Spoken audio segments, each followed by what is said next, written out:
एक तेज बिजली आसमान पर छा गई। अंधेरों में एक अकेला शख्स बिजली की चमक के बीच काम कर रहा था। उसका नाम था निकोला टेस्ला। वो अपने वक्त से बहुत आगे का जीनियस था। एक ऐसा शख्स जिसने सबके लिए मुफ्त बिजली का ख्वाब देखा था, जो बिजली से बात करता था और बिना तार के बिजली पहुंचाना चाहता था। लेकिन उसका नाम सालों तक तारीख की किताबों से क्यों गायब कर दिया गया? उसकी इजादात में कौन से राज छुपे थे? क्या उसने सच में एक ऐसा हथियार बनाया था जो एक बटन दबाने से पूरे शहर तबाह कर सकता था? क्या उसने दुनिया से बाहर की तहजीबों से राब्ता करने की कोशिश की? जब वो न्यूयॉर्क के एक होटल में अकेला और तंग दस्त मरा, तो FBI ने उसके कागजात क्यों जब्त कर लिए? ये सिर्फ एक इजादकार की कहानी नहीं, ये उस आदमी की कहानी है जिसने साइंस से खुदा का स्पर्श किया, लेकिन उसे खामोश करवा दिया गया। टेस्ला के राज, अफसाने और हकीकत में खुशामदीद। टेस्ला 10 जुलाई 1856 की रात को पैदा हुआ, मिलान नाम के एक छोटे से गांव में, जो उस वक्त ऑस्ट्रो हंगेरियन एम्पायर का हिस्सा था, अब क्रोएशिया में है। ख़ानदानी रिवायत और मशहूर ज़िंदगी नामों के मुताबिक उसकी पैदाइश के बिल्कुल वक्त एक बहुत तेज़ बिजली का तूफ़ान चल रहा था। कहते हैं दाई ने तूफ़ान में पैदा होने वाले बच्चा देखा और चिल्लाई, ये तूफ़ान का बच्चा होगा। तो उसकी माँ ने जवाब दिया, नहीं, ये रोशनी का बच्चा होगा। उसके वालिद मिलुटिन टेस्ला ऑर्थोडॉक्स पादरी थे और शौकी शायर। उसकी वालिदा ड्यूका टेस्ला बिना किसी तालीम के घर के काम आसान करने वाले अपने हाथ के बनाए आलात ईजाद करती थी। टेस्ला को अपना इजादी जहन उन्हीं से मिला। जब वो 3-4 साल का था, एक ठंडी सर्द रात को अपनी बिल्ली मकाक को सहलाते हुए उसे ज़िंदगी भर याद रहने वाला तजुर्बा हुआ। उसने देखा कि बिल्ली के बाल से चमक निकल रही थी। एक चमक ने उसके हाथ पर छोटा सा झटका दिया। टेस्ला डर गया, लेकिन साथ ही हैरान भी। 10 साल बाद टेस्ला ने उस लम्हे को याद करते हुए कहा, वो जादुई रात थी जब मैंने अपने गाल सहलाए तो उसका जिस्म नीली रोशनी से चमक उठा। मेरी माँ ने कहा, ये स्टैटिक बिजली है, लेकिन मेरे लिए ये कायनात का एक पहला राज था। बहुत छोटी उम्र से ही टेस्ला में गैर मामूली याददाश्ती दिखाई दी। वो एक बार पढ़कर पूरी किताब याद कर लेता था। आज इसे हाइपर एमनीशिया कहते हैं। वो चीज़ों, मंजरों और लफ्ज़ों को बिल्कुल साफ तस्वुर में देख सकता था। 1882 में जब वो एक दोस्त के साथ पार्क में टहल रहा था, उसकी ज़िंदगी का सबसे अहम ख्वाब आया, alternating current induction motor. Tesla ने ज़मीन पर लकड़ी से नक्शा बनाया और मैग्नेटिक रोटेशन का उसूल समझाने लगा, जैसे वो ख्वाब में देख चुका हूँ। वो पल उस मोटर का बीज था जिसने आलमी दुनिया बदल दी। उसी साल टेस्ला को पेरिस में कॉन्टिनेंटल एडिसन कंपनी में नौकरी मिली, जो थॉमस एडिसन की यूरोपियन ब्रांच थी। वहाँ वो जनरेटर्स और मोटर्स बेहतर करता रहा और अपनी टेक्निकल काबिलियत दिखाई। वहाँ उसने डायरेक्ट करंट सिस्टम के बारे में पहली बार हाथ का काम सीखा, लेकिन उसकी कमियां भी समझ आई। 1884 में सिर्फ 28 साल की उम्र में एक रिकमेंडेशन लेटर और जेब में सिर्फ 4 सेंट लेकर टेस्ला न्यूयॉर्क चला गया। उसके पास कुछ अपनी नज़में और पुराने बॉस का एडिसन के नाम ख़त था, जिसमें लिखा था, मैं 2 अजीम लोगों को जानता हूँ, एक आप हैं, दूसरा ये जवान है। जो आगे हुआ वो साइंस की तारीख की सबसे तेज़ जंग थी, वॉर ऑफ करंट्स। एडिसन ख़त से मुतासिर हुआ और उसे फ़ौरन नौकरी दे दी, लेकिन ये जल्दी ख़त्म हो गया। टेस्ला ने ऑल्टरनेटिंग करंट सिस्टम पेश किया जो उसके नज़दीक बेहतर और मुस्तकबिल के लिए मुफीद था। एडिसन ने साफ इनकार कर दिया। वो अपने डायरेक्ट करंट सिस्टम का दिफा करता था और किसी भी दूसरे तरीके पर भरोसा नहीं करता था। टेस्ला मायूस हुआ और नौकरी छोड़ दी। इसके बाद उसमें अजीब आदतें दिखने लगी जो आज ओसीडी कहते हैं। वो बार बार हाथ धोता, गंदी चीज़ों को हाथ नहीं लगाता और चीज़ों को छूने से पहले उनका वॉल्यूम जहन में कैलकुलेट करता। उसे नंबर 3 से ख़ास लगाव था। किसी जगह में दाखिल होने से पहले 3 दफ़ा चक्कर लगाता या बिल्कुल 18 नैपकिन्स मांगता अपनी कटलरी साफ़ करने के लिए। साथ ही नींद ना आना, बहुत तेज़ सर दर्द और हर चीज़ से ज़्यादा सेंसिटिविटी थी। कुछ रिसर्चर्स कहते हैं शायद उसे साइनेस्थीसिया या हाई फंक्शनिंग ऑटिज़म था। फिर भी वो बिना थके काम करता रहा। जिस्म नाजुक, जहन सख्त। कुछ वक्त तक टेस्ला खंदकें खोदने के काम करता रहा अपना गुजारा करने के लिए।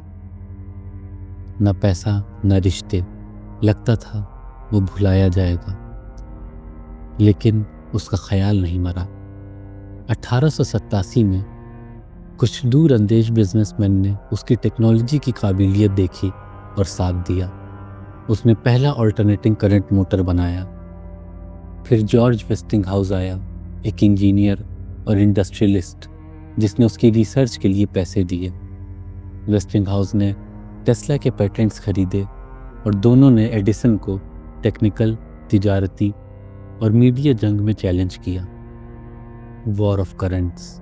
1891 में टेस्ला ने अपनी सबसे मशहूर इजाद पेश की, टेस्ला कॉइल।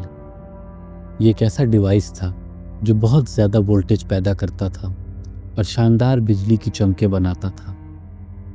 सिर्फ देखने में खूबसूरत नहीं, बल्कि वायरलेस ट्रांसमिशन और रेडियो एक्सपेरिमेंट्स के लिए भी काम आता था। लेकिन एडिसन ने डर की मुहिम शुरू कर दी। उसने कुत्तों, घोड़ों, यहाँ तक कि एक हाथी को बिजली से मारकर लोगों को दिखाया कि अल्टरनेटिंग करंट ख़तरनाक है।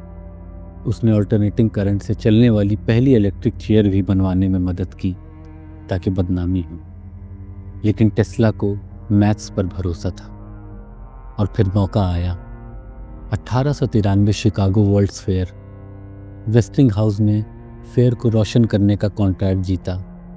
एडिसन ने अपने बल्ब बेचने से इनकार कर दिया ताकि प्रोजेक्ट फेल हो, लेकिन टेस्ला ने खुद के बल्ब बनाए। जब फेयर रोशन हुआ तो जैसे सूरज ज़मीन पर उतर आया। 1 लाख से ज़्यादा बल्ब, सब अल्टरनेटिंग करंट से। दुनिया हैरान रह गई। आखिरी बार 3 साल बाद Niagara false hydro electric plant से लगा। टेस्ला और वेस्टिंगहाउस ने पानी से बिजली बनाई और 35 किलोमीटर दूर बफलो शहर तक पहुंचाई। ये साबित हो गया कि अल्टरनेटिंग करंट ज़्यादा फासलों तक ताकतवर और अमली है। एडिसन जंग नहीं हारा, बल्कि उसका सिस्टम छोड़ दिया गया। दुनिया ने अल्टरनेटिंग करंट को स्टैंडर्ड बना लिया आज तक। टेस्ला वो मुहाजिर जिसके पास पैसे नहीं, सियासी ताब नहीं थी, ने मुल्क के सबसे ताकतवर इजादगर को हरा दिया। 1899 में Nikola Tesla Colorado springs, Colorado चला गया, एक ऐसा मिशन लेकर जो बहुत बड़ा और राज भरा था। हाई फ्रीक्वेंसी बिजली और बिना तार के एनर्जी ट्रांसमिशन के राज ढूंढने। वहाँ सूखी हवा और बिजली के तेज़ तूफान उसके एक्सपेरिमेंट्स के लिए बिल्कुल ठीक थे।